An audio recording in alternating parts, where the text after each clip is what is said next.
भाई तू आवा दे नहीं, तू जावा दे कर। यार एक बात बताओ, अबे तुमसे दो फटके नहीं बर्दाश्त होते ऊपर से। उस दिन वो राजस्थान रॉयल्स भाई 9 रन पे 5 आउट होके भी 150 प्लस कर गए थे। और ये अबे ये तिलक से हार गए 1 रन से। मुंबई इंडियंस से नहीं, जो मुंबई इंडियंस जीत के नहीं दे रही थी पूरी टीम मिलके, उसका एक लड़का भारी पड़ गया भैंस की आंख सब पे। भाई यही सबसे बड़ा मैसेज है। अगर ये मुंबई वाले जाग गए ना, देखो एज पंजाब मुझे टेंशन हो रही है, एज पंजाबी फैन मुझे टेंशन हो रही है।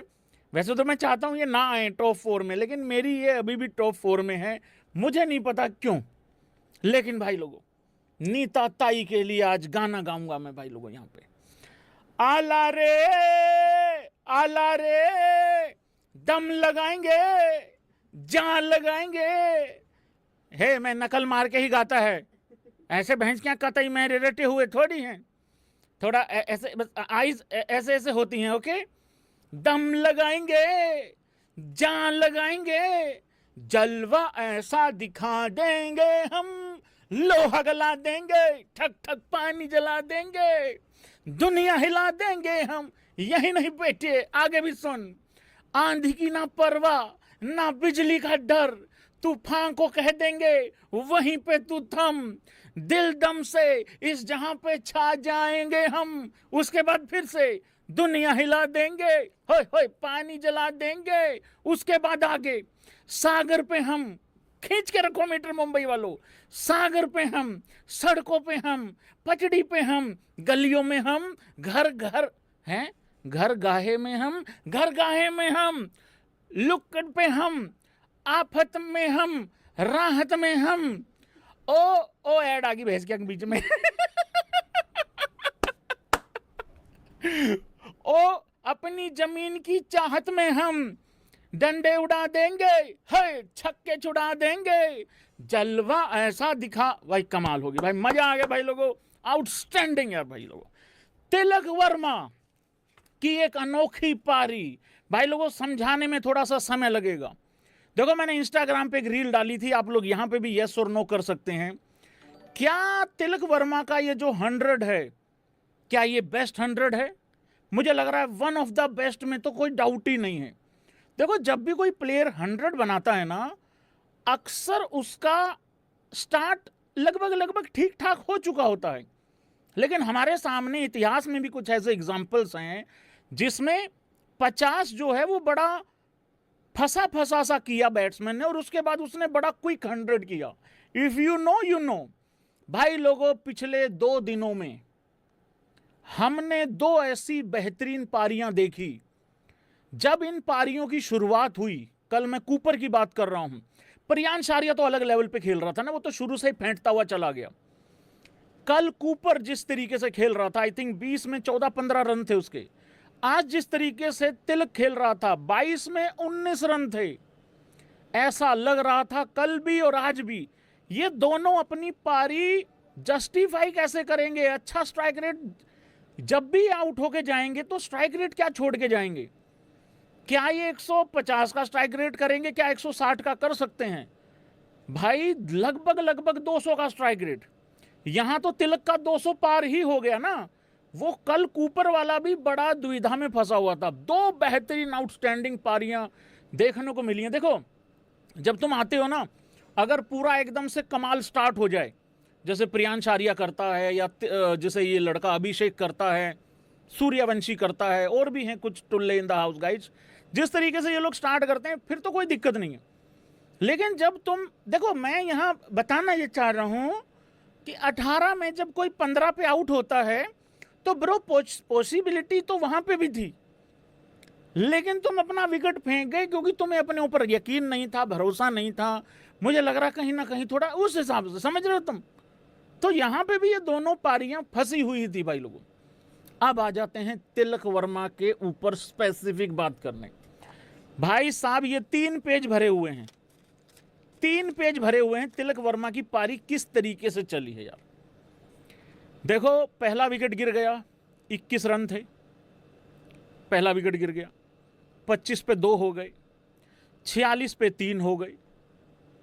ऐसी सिचुएशन नहीं थी जिस दिन उस दिन राजस्थान के 9 पे 5 हो गए थे, वो सिचुएशन नहीं क्रिएट हुआ था, लेकिन पावर प्ले में 3 विकेटें गिर चुकी थी। ठीक है, जब भी पावर प्ले में 3 से 4 विकेटें गिरती हैं भाई मुश्किल हो जाता है।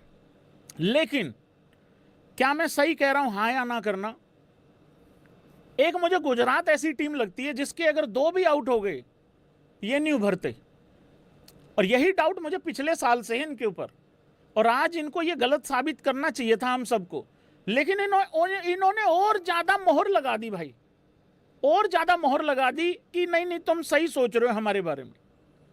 तो आज ऐसा ही हुआ, जैसे ही साई आउट हुआ, जैसे ही उधर से 1 विकेट और गिरी, ये गिर चुके थे, खत्म हो चुका था, क्योंकि गिल कितना कर लेता। खैर मैं तिलक पे बात कर रहा हूं भाई लोगों, तिलक वर्मा और नमन धीर की भी पारी कुछ इसी तरीके से थी, लेकिन मैं अभी स्पेसिफिक तिलक की बात कर रहा हूं। तिलक वर्मा 9 में 9 पे था एक टाइम पे, फिर जैसे जैसे पारी आगे बढ़ी, 11 ओवर खत्म हुए, 88 रन था, वहां 12 पे 11 था तिलक वर्मा का। उधर नमन को भी साथ में ले लेता हूं, फिर नमन के लिए दोबारा बताना पड़ेगा, वो 29 में 42 था। हालांकि नमन भी एक टाइम पे अगर आप देखोगे 21 में 22 था, फिर वो 22 में 26 हो गया, चौका आया, फिर डबल आ गया, 23 में 28 हो गया, फिर नमन का जैसे जैसे आगे आगे चलता रहा कहानी, और 27वीं बॉल पे नमन ने पहला छक्का मारा, 27वीं बॉल पे। फिर आगे चलते रहे भाई लोगों, तिलक 18 में 16 पे था, 18 में 16 पे, उधर नमन 32 में 45 था, 12.3 ओवरों के बाद 96 पे चौथा विकेट जब गिरा। फिर उसके बाद भाई 22 में 19 था, और उसके बाद मामला देख लो, यहां पे है ही है, ऑलरेडी मेंशन है भाई लोगों, 23 बॉल में 82 रन, ऐसा कहर मचा। और वो 14th ओवर के बाद ऐसा क्या हुआ, सबने देखा, सबने सुना भी, लिपसिंग भी रीड करी सबने, पर जो भी हुआ हो, जो भी बोला हो हार्दिक पांड्या ने, वो हर ओवर के बाद बोलो भाई, उसके बाद नहीं रुक के दिया। आप देखो ये जो 14th ओवर था, 14th ओवर के बाद जब 15th ओवर आया, 14 ओवरों के बाद टाइम आउट हुआ था, ये कृष्णा जी का ओवर था भाई साहब। कृष्णा जी ने कहीं ना कहीं इनिशिएटिव लिया और मुंबई इंडियंस को कहा, ए अमीर लोगों जागो, तुम लोगों को अंबानी साहब के नाम की परवाह नहीं है क्या? मुझे है, आओ जरा मैं करवाता हूं तुम्हारा कमबैक। भाई लोगों, तुम्हें अशोक शर्मा की तो पिटाई याद होगी, लेकिन वहां पे कृष्णा जी ने 19 रन दिए भाई 15वें ओवर में, छक्का चौका, चौका 2, फिर वाइड, फिर सिंगल, फिर सिंगल। ये पहला लक्षण था कि मुंबई शायद 175 कर जाएगी, 170 कर जाएगी। ये पहला चांस था कि 170 तो कर ही लेगी। फिर उसके बाद भाई लोगों 28 में 37 पे जा पहुंचा तिलक, मतलब 28 में 37 था, फिर वो 30 में 47 चला गया।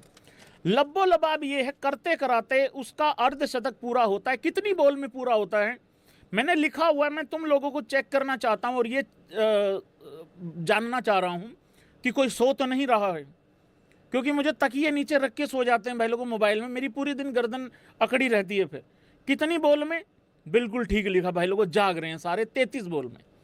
मैंने भी लिखा हुआ है, देखो सबसे ऊपर मैंने भी लिखा हुआ है 33 बॉल में। 33 बॉल में भाई लोगों अपना 55 रन पूरे हो गए थे, क्योंकि वहां पे छक्का आया था। 32 में 49 था, ये भी नहीं भूलना चाहिए है।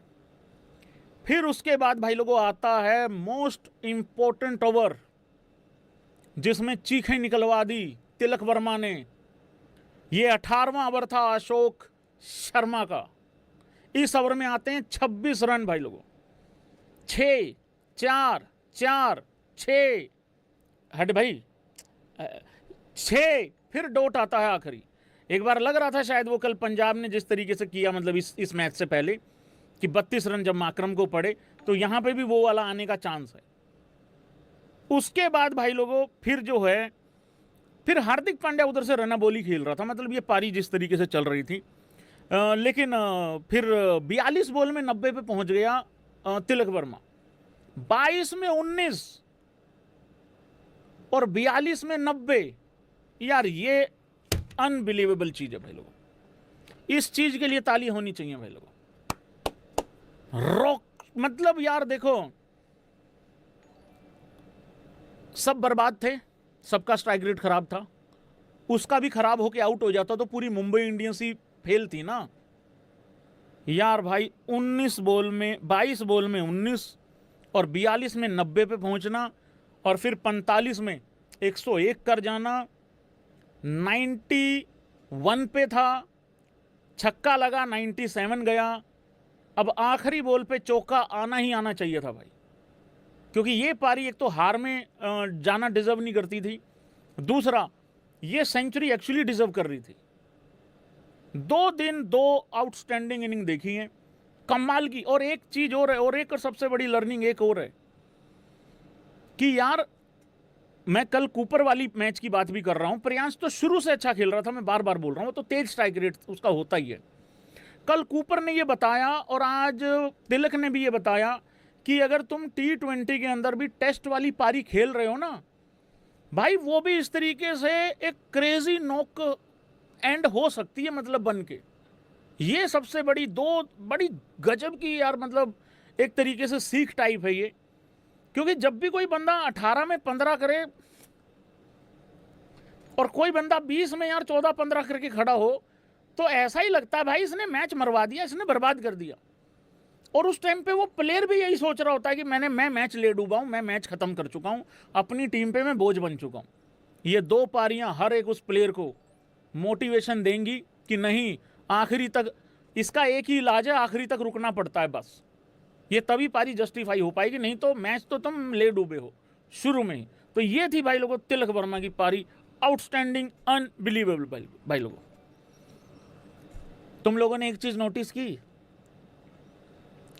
मेरा राज, मेरा T20 का सरताज, मेरा चिंगम, मेरा बादशाह, मेरा रॉक स्टार, मेरा वर्ल्ड कप विनिंग कैप्टन, मी गोती भैया, मी गोती भैया, मी गोती भैया, मैं जो सोच रहा हूं, मैं जो 11 बना रहा हूं, वही गोती भैया सोच रहे हैं। ऐसा होता है भैया कि जो मैं सोचा वही वो सोचा, हमारा ऐसा पेयर हो रखा है बिल्कुल एकदम।